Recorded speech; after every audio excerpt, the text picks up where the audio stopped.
So, dito nga po mga kalingap mga ka-EDSI, grabe, maging si Kalingap Rob sobrang humanga dahil dito. So, ano nga ba ito? Yan po yung ating pag-uusapan po mamaya mga kalingap mga ka-EDSI. Pero bago po natin ipagpatuloy ang video ito sa mga bago pa lang po sa ating munting channel, huwag mo natin kalimutang suportahan ang ama ng Kalingap, Kuya Val Santos Matubang at Kalingap Rob. At paunawa panoorin po muna ang full video bago mag-comment para malaman ang nilalaman nito. So, dito nga po mga kalingap mga ka-EDSI, maging si Kalingap Rob sobrang humanga dahil dito. So ano nga ba ito? Yan po mga kalingap.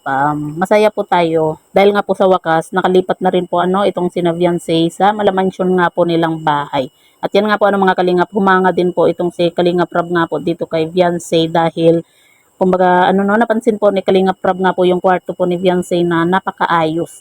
At nalaman nga po ni Kalingap Rob na si Viancy lang po yung nag-ayos nga po doon sa kwarto niya na yun. Grabe, 'di ba? Kung nakita po natin yung gamit po ni Viancy, 'di ba? Nung naglipat po sila, talagang grabe, napakadami at napakagulo pa po nung time na yun. Pero yun nga po, humanga din po itong si Kalingap Rob nga po dahil napakaganda po ng ayos po ni Viancy sa kanyang kwarto. At saka hindi po biro yung maglipat, no? Kasi sa dami ba naman ng gamit po nila Viancy na mga binigay po ng mga sponsor, 'di ba? Lalo na sa mga damit. Tayo pa nga lang po, 'di ba?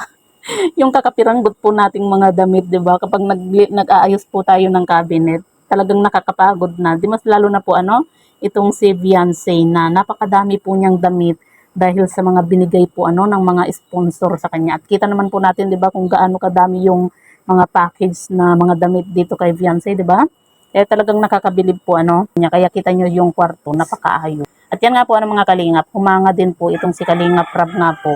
Kasi sabi niya for the first time. Kasi 'di ba, sa tuwing meron po siyang pinapabahayan, siya yung bumibili po ng mga gamit, 'di ba, sa loob po ng bahay. 'Di ba kapag natapos na po yung pabahay po ni Kalingap Rob, siya po yung bumibili ng mga gamit po sa loob po ng bahay, 'di ba? Pero dito po bumili po itong si Kalingap Rob kasi wala po siya kahit anong binili. Kasi lahat po ay ibinigay po yan ng sponsor po ni Viancy. Kaya talagang grabe, no? Nakakahanga po yung mga sponsor po ni Viancy sa totoo lang. Minsan mapata sana all na lang po tayo kasi dahil nakakabilib po yung pagmamahal po na ibinibigay po ng sponsor dito kay Viancy. Kasi kita nyo naman po, 'di ba? Mismong si Kalingap Rob na po yung nagsabi na wala po siyang binili kahit isa sa mga gamit po nila Viancy dun sa bahay nga po kasi lahat po ay bigay po yan ng sponsor. 'Di ba nakakabilib po kasi mula noon hanggang ngayon talagang grabe yung suporta at pagmamahal po ng mga sponsor ni Viancy, 'di ba?